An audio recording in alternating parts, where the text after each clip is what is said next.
sans faillite, Seigneur, tiens-moi près de toi.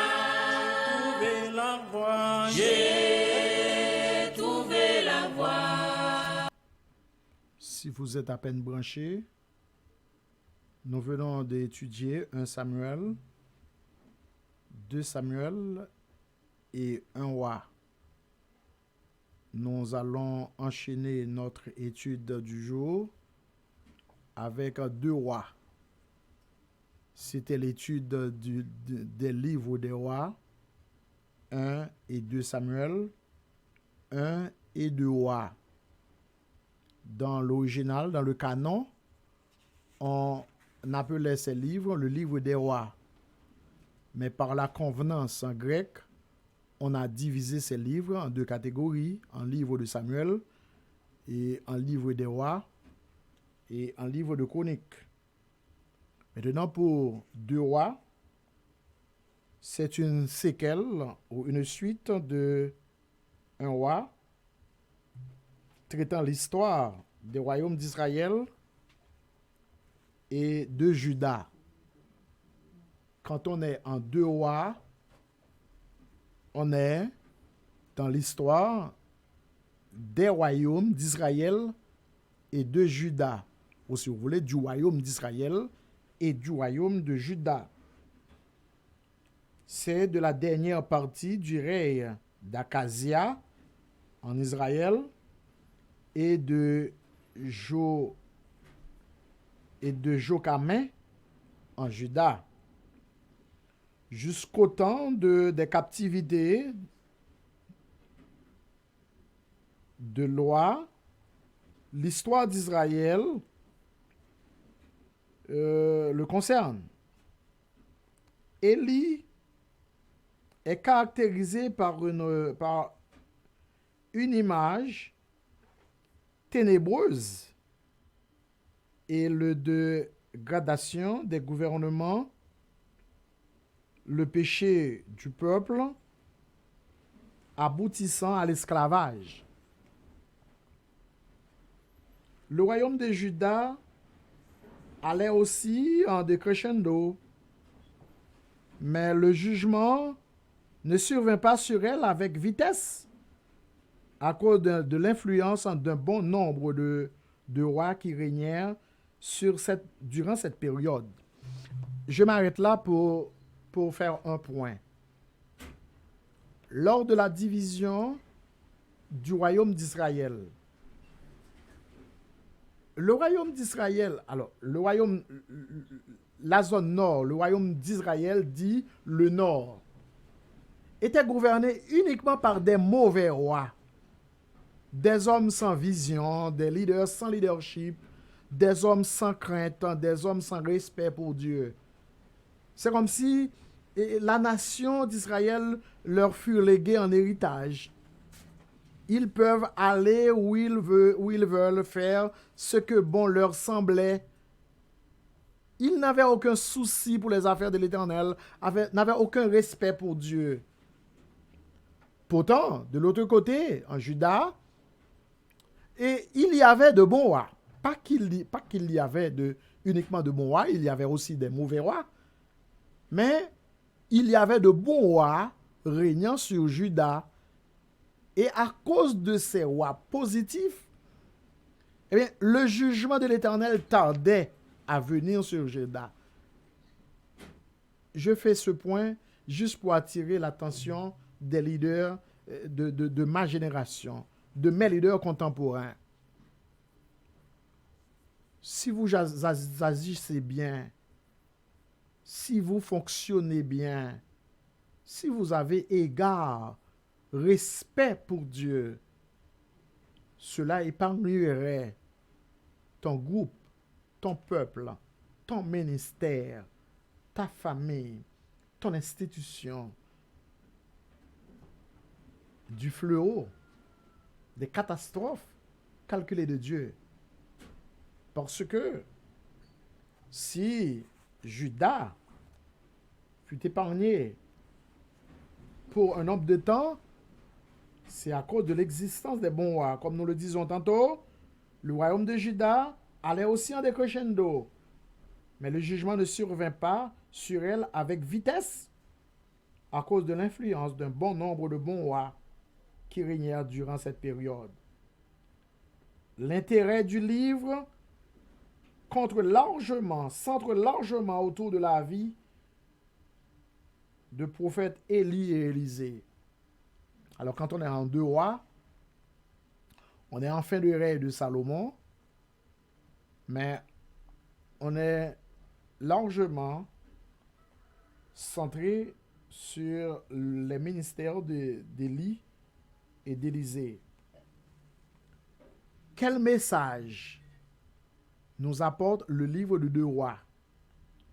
Quelle instruction qui y est insérée? Le pouvoir de l'influence des leaders sur une nation. Le pouvoir de l'influence des leaders sur une nation. Alors on dit par nature, le leader est influent. On dit naturellement, le job le travail, le rôle du leader est d'influencer son groupe. Pas seulement de mener, mais influencer. Alors le leader est influent par nature. Alors le titre, le message clé du livre d'ordre spirituel est que le pouvoir de l'influence des leaders sur une nation. Maintenant, faisons la synthèse du livre. Le livre de 2 rois peut être divisé en 3 parties. 3 parties. Première partie, la grande histoire des derniers jours d'Élie. La grande histoire des derniers jours d'Élie. Élie, bien sûr, le prophète. Commande le feu du ciel pour détruire ses ennemis. Élie avait ce grand pouvoir de commander le feu du ciel, de demander à l'Éternel de faire descendre du feu. Pas comme aujourd'hui, par folie, des hommes tentent à faire des prodiges, pas au nom de qui ils ne peuvent le dire. Mais Élie, au nom de l'Éternel, a eu ce pouvoir à exercer son influence sur le peuple. En 2 Rois chapitre 1er, versets 9 à 12, il commanda le feu du ciel pour détruire ses ennemis. Dieu l'a lui octroyé. Au chapitre 2, verset 8, il y a la division de la rivière du Jourdain. Élie devait traverser le Jourdain. Il l'a divisé. Il l'a fendu. Et la rivière se stoppa en 2 monceaux. C'est pas Élie traversa la rivière en 2 monceaux. Il a divisé la rivière du Jourdain pour traverser. C'est pas invention, non, c'est 2 Rois, chapitre 2, verset 8. Ok, il y a la translation d'Élie.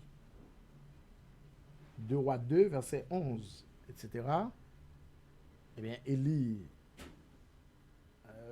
n'a pas une fin terrestre. Élie a été translaté dans un char de feu, dans un tourbillon, et bien pour aller là-haut.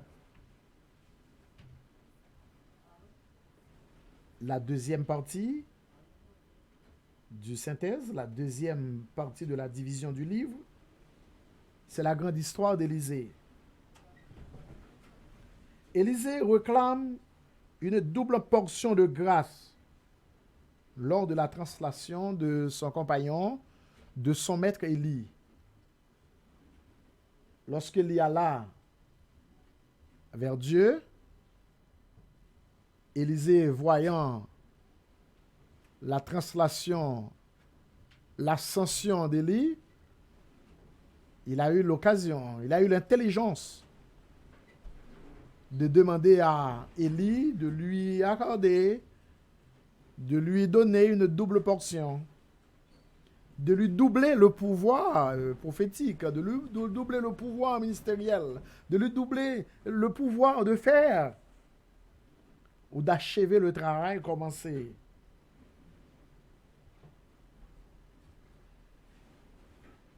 Nous sommes au chapitre 2, verset 9.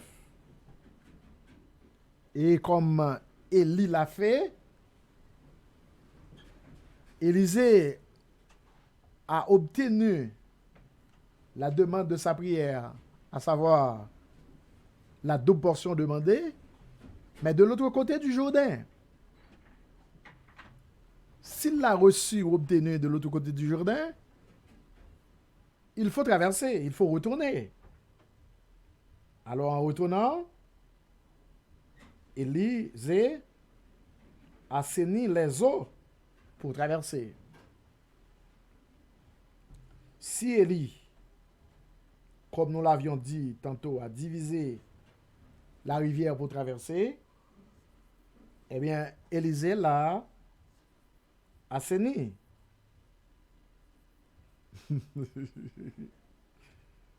Nous sommes en 2 Rois, chapitre 2, versets 19 à 22. Quel pouvoir! Comptez donc sur l'Éternel. Il est le même d'hier. Il est le même aujourd'hui. Il reste le même éternellement. Il n'y a aucun nombre de changements en Dieu. Il reste le même, il demeure le même. Fais-lui confiance. Mets en lui donc ta confiance. Il agira en ton cas. Leader, fais confiance à l'Éternel. Au chapitre 2, verset 23 à 34, la malédiction des enfants moqueurs. Au retour d'Élisée, il y a un groupe d'enfants que ne cessant de lui ennuyer, de le taquiner, de le bouleverser, de troubler son esprit. Monte chauve. En guise de malédiction à ses enfants, Élisée a demandé à ce que des lions les dévorent. Combien d'enfants ont été mangés par des lions sauvages?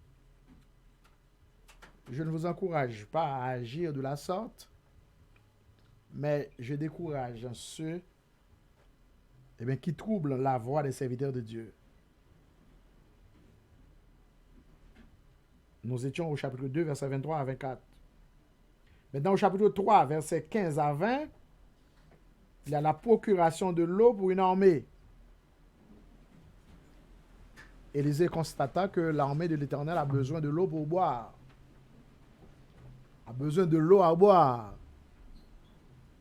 Il leur a procuré de l'eau. Il leur a disposé de l'eau à boire. De l'eau à une armée. Si vous faites confiance à l'Éternel, l'Éternel vous donnera voies et moyens pour administrer, pour gouverner, pour diriger l'institution qu'il a mise sous votre garde. Mais au chapitre 4, versets 1 à 7, il y a l'augmentation de l'huile de la veuve. Arrivé chez la veuve, mangeant son pain pour mourir, parce que c'est le dernier à avoir pour sa vie, le dernier repas à prendre. Élisée l'a constaté et demandé à la veuve, sous l'ordre de l'Éternel, de lui donner à manger. La femme se mit à se plaindre. Voici ce que nous avons pour moi et mon fils. Nous avons d'autres choses à espérer. Nous n'avons qu'à le manger et après pour mourir. Une fois mangé, Élisée a béni l'huile et le pot de la veuve pour lui dire: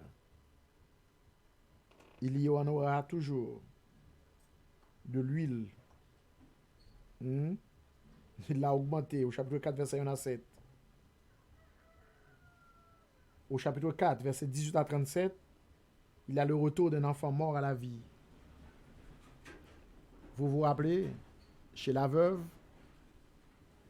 cette veuve de Sarepta, chez qui Élie et Élisée avaient l'habitude d'y aller, cette veuve qui a décidé de construire une chambre haute pour loger Élisée et Élie, et qu'Élie a constaté chaque fois arrivé dans le pays, il y a tout ce qu'il faut chez la femme, mais pourtant, Élisée l'a rapporté que la femme n'avait pas d'enfant. eh bien, la femme fut appelée pour répondre au prophète Élie de ce qu'elle n'a pas, de ce qu'elle a besoin. On lui a promis d'avoir un enfant l'année prochaine. Chose faite, comme elle a été dite. L'enfant a grandi, pouvant être utile à sa maman. Voici l'enfant est tombé mort. L'on peut dire travail ou plein. L'on peut dire avantage ou plein. Madame a une seule petite, elle est morte. Notez que le pas demandé petite non, il a offert le petite. Petite la mourir. Madame n'a marre ceinture li. Il prend chemin li pour aller côté serviteur l'Éternel là. Une fois revenu, la femme tout va bien. Une fois retourné, Élisée a donné la vie à l'enfant et l'a remis à sa mère. Et cela est inséré, cela est enregistré en 2 Rois, chapitre 4, verset 18 à 37. Il a l'assainissement du potage à mortel. 1 Roi, chapitre 4, verset 38. 2 Rois, chapitre 4, verset 38 à 41. Il y a la nourriture de la multitude. 2 Rois, chapitre 4, verset 22 à 42. Il y a la guérison de Naaman, le lépreux. 2 Rois, chapitre 5, verset 5 à 15. Naaman se sentait trop grand, trop riche, trop puissant pour aller se jeter dans le fleuve. Mais Élisée l'a commandé, il l'a fait. Et finalement, il a été guéri. Dans le chapitre 5, verset 20 à 27, Géasi était couvert de lèpre. Parce que Géasi était cupide. Géasi aima l'argent, aima le matériel en lieu et place au spirituel. Il était à cela couvert de lèpre, en guise de sort.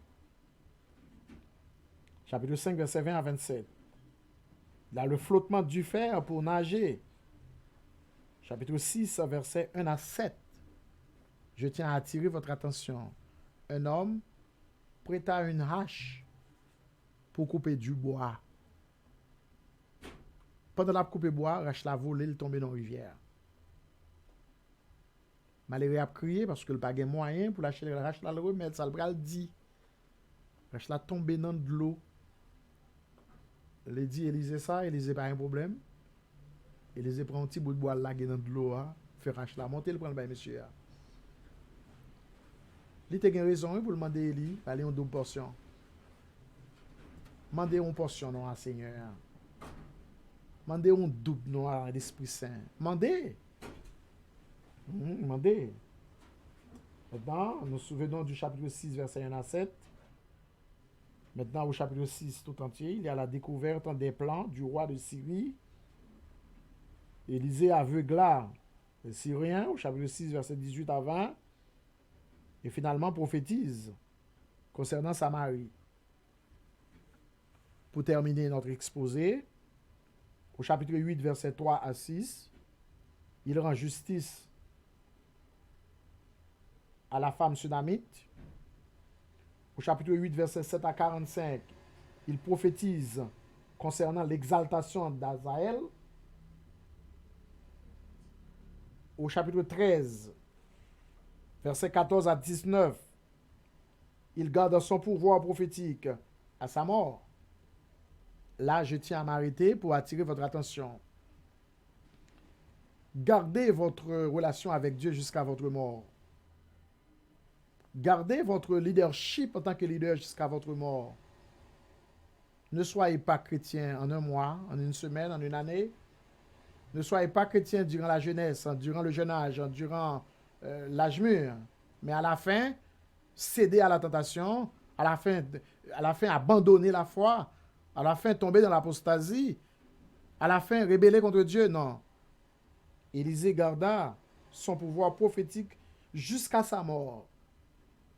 Je vous exhorte, je vous conseille à garder votre foi jusqu'à la mort, à garder votre chrétienté, à garder votre fidélité, à garder votre relation avec Dieu jusqu'à votre mort. Parce que le commandement qui nous est réservé, c'est d'être fidèle jusqu'à la mort pour recevoir la couronne de vie. Sois fidèle, mes bien-aimés. Sois fidèle, mes auditeurs. Sois fidèle, chers internautes. Jusqu'à la mort, comme Élisée l'a fait, il a gardé son pouvoir prophétique. Gardez notre persévérance. Gardez votre persévérance. Gardez votre fidélité. Gardez votre chrétienté. Gardez votre sanctification. Gardez votre pureté. Gardez votre sainteté jusqu'à la mort. Ce qui concernait Élisée, c'était enregistré en 2 Rois chapitre 13, verset 14 à 19. Et finalement, il y a la manifestation de pouvoir à son sépulture, jusqu'à la cimetière, jusqu'au tombeau où Élisée logea, eh bien, son pouvoir demeure. Il a empêché à ce que le mal soit manifesté là où son corps est couché. Frères et sœurs, Samim, gardez relation, gardez communion avec bon Dieu. Zone qu'on occupé, zone qu'on habité, zone qu'on passé, zone qu'on vivre là, bon Dieu a contrôlé. Victoire dans camp, victoire dans main, gardez fidélité pour que nous clôturer le son. Autre événement dans l'histoire des deux royaumes, autre événement dans l'histoire du royaume d'Israël, dans l'histoire du royaume de Juda. Premièrement, c'est l'exécution du jugement de Juda sur Joram, Akazia, Jézabel, les 70 enfants d'Akab et les adorateurs de Baal. L'exécution du jugement de Jéhu sur Joram, Akazia, Jézabel, 70 enfants d'Akab et les adorateurs de Baal. C'est en 2 Rois, chapitre 9 et 10. Le roi Jéhu a eu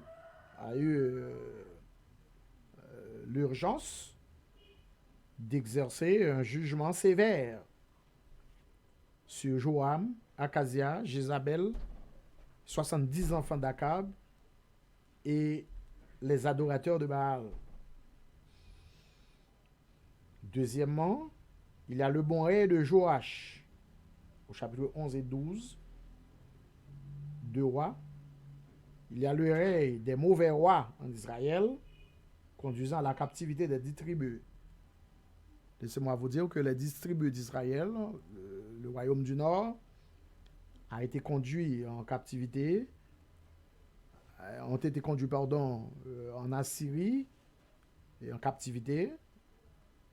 Nous aurons à étudier avec vous peut-être dans la suite des cours l'exil d'Israël ou la déportation, période de la déportation d'Israël et de Juda.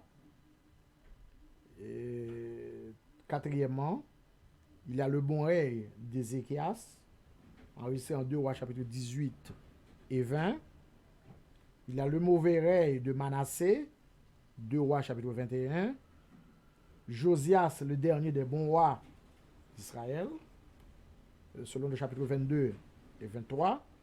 Maintenant, une série de mauvais rois en Juda, aboutissant à la captivité de la nation et la destruction de Jérusalem. Pour la destruction d'Israël et la captivité d'Israël, et la destruction de Jérusalem, enregistrée en 2 Rois chapitre 25, eh bien, nous ferons de cela une étude spéciale et particulière.